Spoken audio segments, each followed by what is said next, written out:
UFC Fight Night Seattle, Adesanya versus Pyfer was last night, and I'm going to go through the entire card from the bottom all the way to top, give my full card breakdown, and reaction to each fight and how my picks went.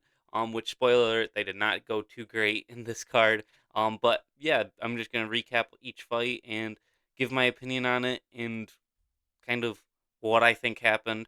Um, and yeah, we're going to start with Alexa Thainara versus Bruna Brazil. Um, this one was just the typical women's MMA fight to start out the night. Alexa Thainara just was more active, um, landed takedowns pretty good against Bruna Brazil when she needed to, and yeah, just landed the better shots. Bruna Brazil just seemed like she was a step behind of Alexa Thainara most of this fight, and yeah, Thainara gets, I believe, a loss back because, well, not like on her record, but like she avenges a loss because I believe she had lost to Bruno Brazil. Maybe I'm thinking wrong, but I think she had. So yeah, Alexa Thainara, good performance, beats Bruno Brazil, but pretty meh way to start the card. Then we moved up to Ricky Simone versus Adrian Yanez. Now this is where some of the weird reffing and judging starts, um, and that is because Ricky Simone was almost finished at the end of this fight in the third round by Adrian Yanez, but this ended up being a draw. If you see how the last round of this fight went, you would be surprised that it's a draw. I do see where a draw came um from the judges' point of view, I guess, but I'm just surprised that they actually did it because I think there's an argument that Ricky Simone won round one, round two, and that Adrian Yanez won the third a 10-8. Like that's not out of this world for me because Adrian Yanez was just piecing up Ricky Simone in the last round and almost finished him. It's a weird situation because it's not the strongest 10-8 round we've ever seen, so it probably should have been a 10-9. But then also Adrian Yanez probably should have won the first round. So giving Ricky Simone the first two and then Adrian Yanez a 10-8 in the last to give it a draw. It came out of nowhere kind of. And it's not like it's the most egregious decision we've ever seen because Ricky Simone the first round was very close. Um and he could have gotten that first round, but I think Ricky Simone did win the second. Adrian Yanez obviously won the third. The first round is close, but then it also depends how you score the third round. So yeah, I was prepared to get this one wrong, but it's a draw, so it's kind of just a wash. But yeah, Ricky Simone versus Adrian Yanez ends in a draw. Um, and yeah, it was a fun fight. Adrian Yanez looked really good out there. Um, looked dialed in. Looked like he was sharp. Um, and dangerous again. Almost finished Ricky Simone at the very end of the fight, and yeah, had Ricky bloodied up and battered a little bit, but yeah, good performance from Adrian Yanez. He probably should have won this fight. Um, but also, Ricky Simone did decent in the second round and made it competitive in the first. So I'm not going to complain too much about this decision, but it was a little weird. And it started out with the judges giving a kind of random draw. Um, and then some of the reffing later that completely changed the course of a fight I'll get into. But yeah. Then we move up to Navajo Sterling versus Bruno Lopez. Navajo Sterling gets a knockout in the second round. I believe this is his first UFC knockout. And he did what he needed to do. He finished Bruno Lopez. Um, Looked very good out there. Was landing good straight shots and was just staying calm. And yeah, Navajo Sterling. I mean, I believe this is the fight that Bruno Lopez was pretty much out on his feet, like three separate times in the final finishing sequence where the ref could have stepped in, and then just wouldn't. And then Navajo got on top and was landing. I think he was fully like choking Bruno Lopez with one hand, and then just beating him. Um, but yeah, Navajo Sterling wins this fight by a knockout in the second round. Looked very good. Interested to see with higher competition. I believe he called out Ion Cutelaba. That could be a fun fight. Very much a much tougher fight than Bruno Lopez. Um, and yeah, Navajo Sterling wins another UFC fight, stays undefeated, and is looking to go higher in the rankings. So can't really say anything bad about him.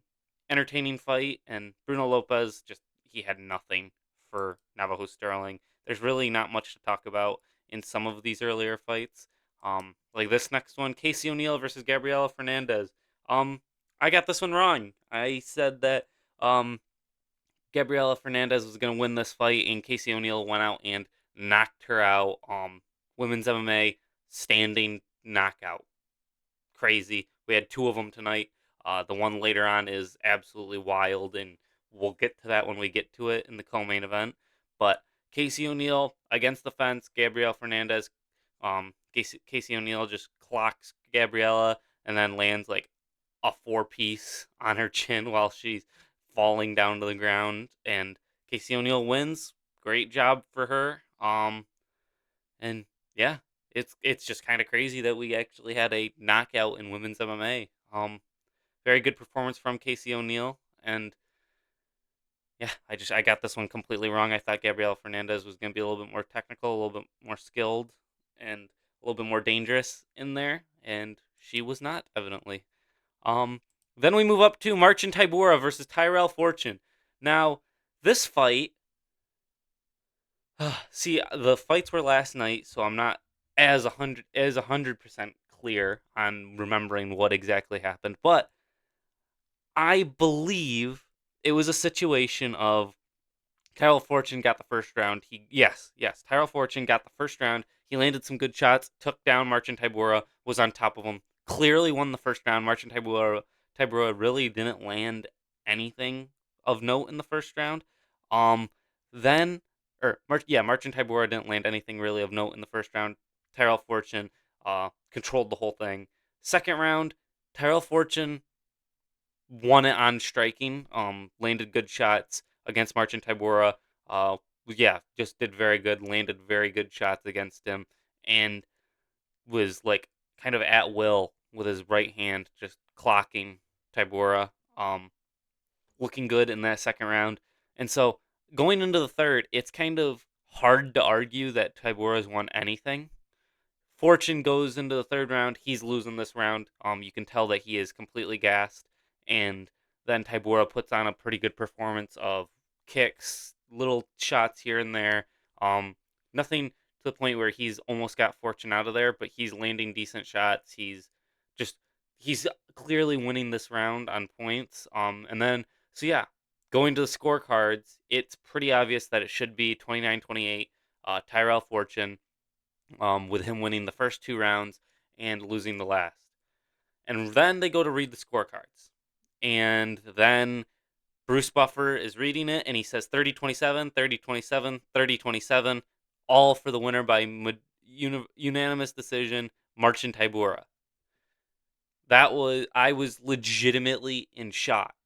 Marcin Tybura was given the win for about 35 seconds, and then that Bruce had come back in and said, "Sorry, my mistake." They got Tyrell Fortune back into the cage after he had left, and then they announced the real winner, and that it was Tyrell Fortune by 29-28, 29-28, and 30-27. 30-27 is kind of crazy that they would think they could give Tyrell Fortune that third round, but yeah, I was willing to say that this was the worst decision ever, honestly. Other than maybe um, the Paulo Costa versus Strickland card that some judge gave Paulo 4 rounds over Strickland, um, or the Cyril Gan Volkov. But Marcin Tybura, Tyrell Fortune, if Marcin Tybura would have been given all 3 rounds and all 3 scorecards, that would have been one of the craziest robberies ever. Um, and yeah, but Tyrell Fortune won. I got that one right. He looked decent. Didn't look too dangerous. He's going to be ranked in the UFC heavyweight division. I think that the reason they've been giving these debuters that are not super notable outside of the UFC, like, yeah, Fortune's a somewhat well known outside of the UFC heavyweight, but like Rizvan Kuniev, barely known. Like, he got a shot up at number 4 in his debut. Fortune doing the same thing. I think the reason they're doing this is so that when they eventually sign Gable Steveson, that they can give him a shot against like a number 4, Josh Hockett right now, he's on his third UFC fight, and he's getting a shot at Curtis Blades. I wouldn't be surprised if when Gable Steveson gets signed, they give him a shot against one of the top five as well. And it'll be more normal now that we've had 3 or 4 other heavyweights get given shots against the top 10 in their debut. So, yeah, Tyrell Fortune wins that fight, and we move on to Chase Hooper versus Lance Gibson Jr. I got this one wrong too. Chase Hooper, man, wrap it up. Go do grappling or something because he cannot strike. He does not have the chin or the violence to strike that just typical people have. Because I do not think Lance Gibson Jr. deserves to really be in the UFC, and he beat Chase Hooper. He knocks him out in the first round. Nasty elbow, and then kicks following it up, and then just lands more shots and puts down Chase Hooper. And yeah, Lance Gibson Jr. wins. I don't know how many other people he'll beat in the UFC, but he beat Chase Hooper. So yeah, Chase Hooper needs to kind of really reassess if he was going to keep fighting, because I don't know who he's really going to be competitive with if he's getting knocked out by Lance Gibson Jr. Even though it was a very good finishing sequence from Lance Gibson Jr., good finishing instincts, that's something I will say. He landed the elbow, it rocked and stumbled Hooper bad. Then Gibson Jr. threw kicks immediately while Chase was kind of hunched over. He threw like 2 or 3 kicks, landing him on the chest, but he could have, if he would have landed him on the face, it would have been a nasty highlight. Um, but yeah, Gibson Jr. gets a win, and um, we move on, I guess, to Ignacio Bahamondes versus Tafik Masayev. Now, this is a very interesting fight to talk about. I got this one wrong, but I'm gonna be honest. Tafik Masayev is one of the most blatant, nasty cheaters we've seen in a long time in the UFC. He blatantly cheated. First off, we'll go with the first round.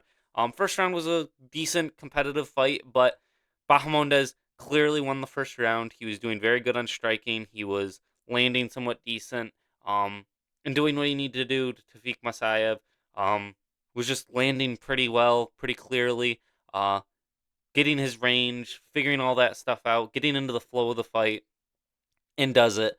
Then we go into the second round. So the second round, we're going into it with Bahamondes up 1 round and ready and in the rhythm of the fight into the second.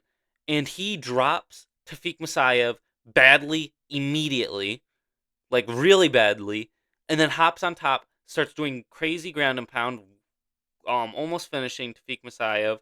Then Tafik Masayev gets back up to his feet.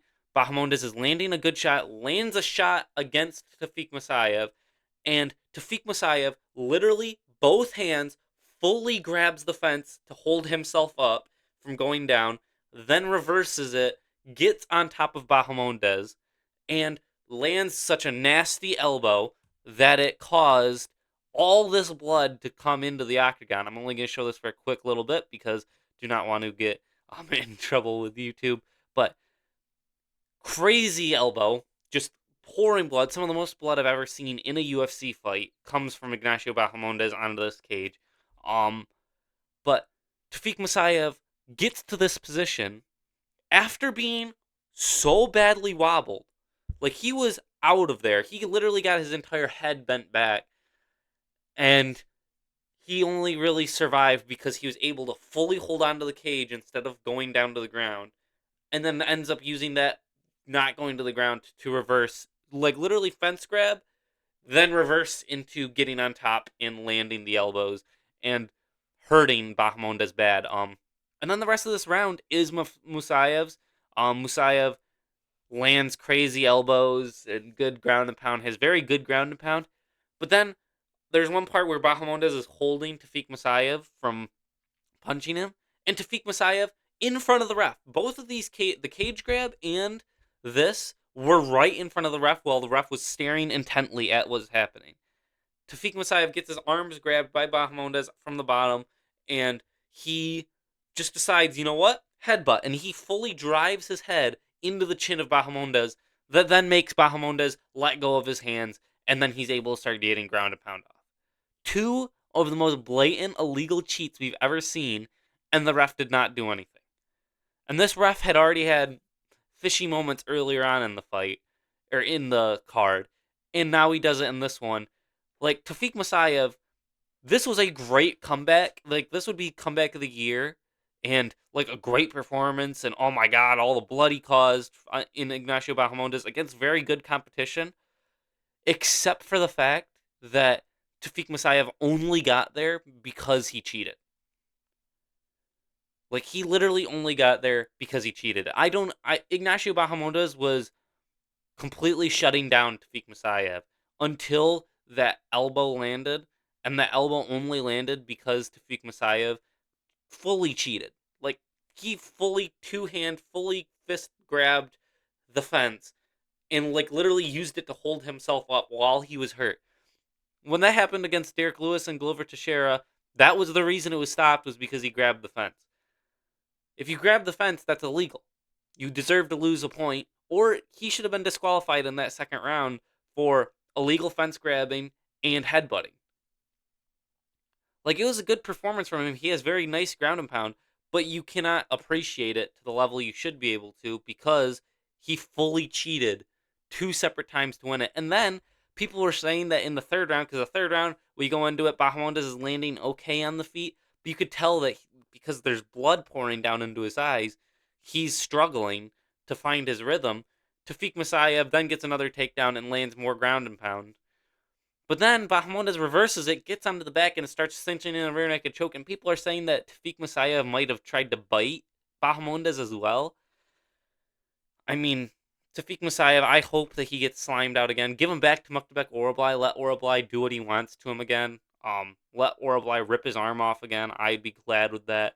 But yeah, I got this one wrong. But honestly, I do not feel as though I should have, but I did because I guess you can just cheat, like literally blatantly cheat in front of the ref two separate times, and the ref not even warning him is crazy. Not even warning Tafik Masayev. So yeah, I'm gonna move on, but I got that one wrong as well. What did I do on the prelims? I did 3-3 with one draw. Now moving into the main card, it didn't go much better for me on the main card. We have Terrence McKinney versus Kyle Nelson. Now this fight, I got this one correct. I actually had a bet for this one that it would go over a round and Terrence McKinney, because I was just kind of betting on the unlikely chance that that happens. Terrence McKinney does not like to be in there long at all. 24 seconds, goes out, lands like a jab, then like a leg kick, then a head kick, then ground and pound, finishes Kyle Nelson. 24 seconds. Typical Terrence McKinney fight. Great job by Terrence McKinney. This is what we have him in there for. We don't have him in there for long fights and crazy drawn out bloodbaths. We have him in there for the first minute of action where he goes out, tries to finish the person, or gets finished. And yeah, great job by Terrence McKinney. There's not really much to say other than Terrence McKinney did what Terrence McKinney does. Yeah, just finishes Kyle Nelson in the first round, 24 seconds in. He keeps doing it, and no performance bonus. Absolutely crazy. He should have gotten it over, I would say honestly, over Joe Pyfer, because this was just 24-second knockout, or give an extra one. I mean, honestly, he deserves it. He's had 8 first round finishes now in the UFC. Not a single one has been a performance bonus. But yeah, good job by Terrence McKinney. Finishes Kyle Nelson. Kyle Nelson literally, landed one shot. And it was like 12 straight ground and pound shots that were nasty by McKinney too. Crazy good ground and pound. Mansour Abdul Malik versus Yusri Belgarui. Another major prospect in the UFC falls to a better prospect. Honestly, Yusri Belgarui finishes Mansour Abdul Malik in the third round. Probably had him finished in the second round. Very good performance by Yusri Belgarui. 107 shots, to 16 over the course of 3 rounds. That's crazy. I didn't know it was that big of a disparity. But Mansour Abdul Malik, he was competitive in the first round, but Yusri Belgarui was landing better shots, harder shots, and the leg kicks were nasty. He has that same type of leg kick style that Pereira has because they train together. Um, and he was he was just landing them at will, slowing down Mansour Abdul Malik, going to the body, mixing it up, landing good to the head, and then landing good knees. Wins the first round, goes into the second round. Mansour Abdul Malik really is slowing down. Yusri Belgarui keeps putting it on him, keeps putting it on him. And then has him real hurt in the second round. Could have probably finished him in the second round. But then makes it to the third, keeps hunting him, keeps hunting him, keeps hunting him. Gets it down to like a minute and 20 seconds left on the clock. And then yeah, just tees off and lands some good knees, and then puts him out, flattens him out in the first round or in the third round. After a pretty fun fight, but a great performance by Yusri Belgarui. Um, and yeah, he's somebody that gotta watch out for at middleweight. I'm excited to see his rise, especially with being well known from being Pereira's former opponent in kickboxing and now training partner. Um, Very excited to see how Yusri Belgrui advances in his career, and yeah, I'm gonna be a hardcore fan of him as he keeps going into the UFC because he is just a fascinating type of fighter. His size, 6'6", at 185 pounds, is crazy. But yeah, huge fan of Yusuri Belgrui and very glad he won. I got that one correct because I had that feeling that he was going to be just able to outclass Mansour Abdul Malik in the striking department. Then we move up to Juliana Rosa versus Larian Douglas. I got this one dead wrong. I thought Juliana Rosa had one more. Y'all must have forgot and um kill another debuter, but nope. He can't kill another hype train. Larian Douglas goes out there, tees off on Julian Erosa, and finishes him in the first round. Nasty shots. Dropped Julian Erosa. No joke. If the cage wasn't there, it would have been dropping him 3 to 4 times with a jab. That's crazy. Just nasty shots, nasty work. Larian Douglas completely picks apart Julian Erosa and finishes him. Um, and yeah, I got this one wrong. I was going out on a limb just to kind of pick Julian Rosa in the hopes that it was a crazy underdog that I got right. But yeah, good job by Larian Douglas.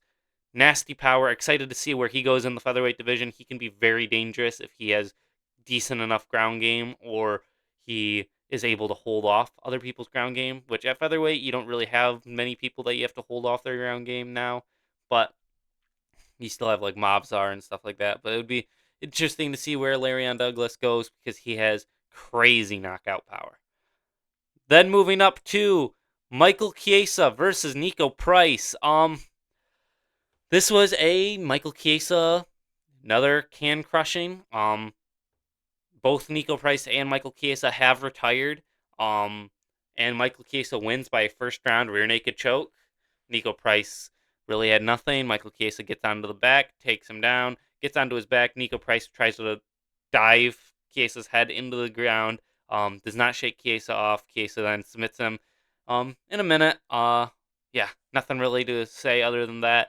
Chiesa retires in Seattle, gets a whole um, I'm going away party and everything, and Nico Price retires himself, thinks that they're gonna give him any camera time, and so he waits in the ring, and then they just do not go back to Nico Price. Michael Chiesa uh gets a whole like send off like speech that he gets to do, and then they give him the classic uh retirement video package, and I'm gonna be honest. Why is Michael Chiesa getting a send off package? Why is he getting this whole like emotional send off? He's won the Ultimate Fighter, like 15. That's it. He stayed in the UFC, but he also hasn't been the most active fighter in the world. So he's like, it's not like it's like a feat for him. He's crushed a lot of cans. Um, Anthony Smith and Michael Chiesa get a send-off video, but Stipe Miocic doesn't. Jose Aldo has to retire like 3 times to get his, but Michael Chiesa gets it in his first retirement. It's yeah. Michael Chiesa retires. Does exactly what we expect him to. Obviously, I got this one right. Nobody expected Nico Price to beat him. Um, and yeah, Michael Chiesa wins first round submission. The more since I'm not spending much time on this at all on that fight because it really didn't matter. I'll give a little bit of time to talk about another video package that happened, and that was Demetrius Johnson getting inducted into the Hall of Fame. I did a TikTok where I talked about it a little bit, but absolutely amazing. So glad that it got announced at this card. Demetrius is one of my favorite fighters ever, and truly one of the greatest of all time. He was unbelievably good in his prime. Even at the end of his career, he was still unbelievably good. Um, the best finish of his career came in his second to last fight ever against Adriano Moraes, and then defeats that guy by decision in his final fight ever to round out their trilogy. And yeah, Demetrius Johnson is just so crazy good. He's even though he got traded to one for Ben Askren and all this stuff, and there was all that drama about closing down the division and hating him as champion. It's good that they finally officially induct him. Um, and he will never fight again. He's stuck by that pretty hardcore that he will never fight again. Um, and that's rightfully so. He should not fight again, uh, especially now. Don't risk it. He's. I would rather the what ifs than the he fought way too old. He fought way too long after. Um, and he was apparently, I'm guessing, offered the Muhammad Mokaev fight on the Netflix card, but probably said no because he doesn't want to fight. But yeah, Demetrius going into the Hall of Fame, the greatest flyweight of all time, one of the greatest fighters of all time. In my mind, skill wise, in the top 2 or 3 greatest fighters ever to grace the planet. With just natural skill and um, that being with GSP Islam in John Jones's conversation, but John Jones has all the cheating, so how good really was he? But Demetrius, clean fighter, great fighter, um, longest consecutive title defense streak in the UFC's history, still to this day. And yeah, so happy to have him going into the Hall of Fame. Yeah, it was just worth talking about it because he is such a legend, and it is such a good moment for him in Washington to get inducted. So yeah, that's pretty much it for the UFC with Demetrius Johnson. Um, Still gonna have him a part of the scene with his YouTube channel that is amazing. Yeah, just wanted to talk about it a little bit because Michael Chiesa and Nico Price was such a meh thing. It was just Michael Chiesa got a submission that we expected.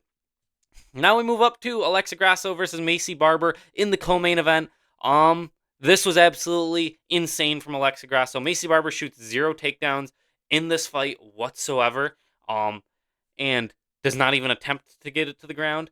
And Alexa Grasso is still skilled enough. I don't know if she's really got the fire still, but she can land the shot, and she proves that she's got more fire than I thought she did because she had looked completely different after winning the belt. After that draw to Valentina in the second fight, third fight she had nothing for Valentina. Then the Natalia Silva fight, she had absolutely nothing, and then now she goes in there and she just sets down Macy Barber in the first round. With what was it? Was it a left? It was a left hand, I think. Boom, but sets down Macy Barber, spins her out completely. And if that would have just been the knockout, it would have probably been one of the knockouts of the year. Would have been my knockout of the year. Um, but then immediately, like literally the fastest I've ever seen, she drops Macy Barber, and Macy Barber's sitting in front of her, and Grasso just jumps on her, wraps up the quickest rear naked choke I've ever seen, and fully sprawls out and submits and knocks out Macy Barber within the span of 2 seconds of each other. I mean, it was absolutely crazy. I got this one wrong. I did not expect Alexa Grasso to just land that shot. I expected Macy Barber to mix it up a little bit better. But great job from Grasso. Uh, does what she needs to do. I don't know really what they do with her next. Maybe a Man Fior or a Aaron Blanchfield fight or something like that. Because now she's at the top of the division, does not deserve to fight for the belt. The number one contender is Natalia Silva, so Grasso's already lost to Natalia. Yeah, I think Grasso looked great though. Um, Landed the great shot, and it was a crazy one. This could be knockout of the year, but it's also could be sub of the year. Um, I just don't know where to put it. It's finish of the year so far, I guess. Just crazy that she literally drops her. Like it's a nasty knockout without the rear naked choke, but drops her and then immediately cinches up the rear naked choke. Macy Barber was laying there unconscious with her eyes open for like a solid minute and a half. Like she was out. Um, yeah, just nasty work by Alexa Grasso. And yeah, she finishes Macy Barber in the second round. Performance of the night, obviously, or in the first round, she finished her performance of the night. Yeah, two women's MMA knockouts by punches, not like little TKOs, like knockouts. So crazy for this card. And this was a very good main card overall. And then we move up to the main event. Yeah, very good card so far. Then we move up to the main event, which is Israel Adesanya versus Joe Pyfer, and this fight I got wrong. Joe Pyfer wins by second round knockout over Israel Adesanya, but I was just in disbelief with how this fight went because I had two images in my mind of how this fight went. Either Israel Adesanya would do what Israel Adesanya does, style on Pyfer, land better shots, land leg kicks, would be doing really good, like just teeing off, and then would carry that through the fight and eventually either finish Pyfer or go to the decision. Or Pyfer would land a crazy shot that would spin out Adesanya and then get on top of him and finish him. Both and neither really happened. Adesanya was doing perfect in the first round, landing nasty leg kicks, would get hit by like one or two shots, but was landing better, doing better. Clearly won the first round, Adesanya did, and you could tell he's getting into the groove of it, and Pyfer's slowing down bad. Um, the leg kicks were working a charm on Joe Pyfer, and then going into the second round, Adesanya, you can tell, is so in the groove. He's landing good. He's landing at will. Leg kicks are still working. Pyfer's making it a little bit more chaotic, but Adesanya is still controlling the fight, landing harder shots, landing good knees. There was an amazing knee in the first round that I didn't even mention, but landing better, Adesanya is still doing good in the second round. Then he hurts Pyfer's leg, then hurts him to the body a little bit, then hurts him to the head, and gets Pyfer backed up against the cage. And when you think, oh, okay, now he's going to land a jab and then a straight and then maybe a knee and maybe throw a body kick or throw a leg kick to just even keep some of the damage on Pyfer, keep Pyfer guessing, Adesanya just stands there and looks. And usually the guy who's wounded, if he's going to throw, he'll throw a big looping shot against the fence and like try and crack the person who's hurting him, and then like, oh, it's a crazy, like, in the middle of them swinging, he threw out a last ditch effort punch. And no, that's not what happened here. Adesanya had him hurt, had all the chance to just land a couple more shots to hurt and keep Pyfer guessing, and instead of throwing anything, he stands there looking at him and then just watches as Pyfer comes and taps him. And Pyfer taps him, and Adesanya doesn't even look too hurt from it, but he starts walking back a little, and then that gives Pyfer enough room to go forward, lands another shot. Adesanya keeps going backwards, not really throwing anything, like throws a shot, misses it. And Pyfer throws another one, clocks him, and then eventually gets Adesanya up against the cage, covered up, lands a couple more shots, then gets him down, Adesanya down to the ground, then gets onto the back of Adesanya because Adesanya just has no grappling, I guess, to defend or stop the transitions by Pyfer, and Pyfer gets onto the back, lands some okay shots, and then TKOs Adesanya. It was literally like Adesanya was controlling the fight, prime Adesanya, doing great striking, and then just decided at the end of it to go, now I want to lose. Like, this was him landing the TKO shots from the back. And Adesanya literally had this fight controlled and won, was looking great. Um, and then just literally, it was like, boom. No punch was landed to change the fight. The fight was stopped and changed before Pyfer landed the hard shot to finish Adesanya. Adesanya had Pyfer hurt. Like, literally, I think Adesanya could have finished Pyfer by the end of that round or in the third round if he had just kept normal, kept doing what Adesanya does, what I knew he would do and picked him to do in this fight. If he would have done that, he would have won this fight by a finish in the end of the second round or in the third round. Because this is what that first round and half of that second round is exactly what I expected Adesanya to do. And then Adesanya, when he started getting in close and swinging with Pyfer, I was like, okay, like I guess Adesanya is just that confident right now. I wasn't really happy with him doing it, but he was still winning the exchanges. And then he just stood there against the cage and did not throw anything of note. Like, didn't even throw anything not of note. He just didn't throw. He just stood there and looked at a hurt opponent against the cage and let the guy throw a shot to hurt him. And Pyfer changed the course of the fight. Obviously Pyfer always has a chance against any fighter because of his power. And I'm talking about him fighting other fighters in the middleweight division, him fighting a Borayo, him fighting a Imavov, I guess now because Hamzat versus Strickland is a thing. Um, him fighting a Drickus. He has the chance. He can always put somebody's lights out, but this does not give me confidence for a Khamzat Chimaev performance for him.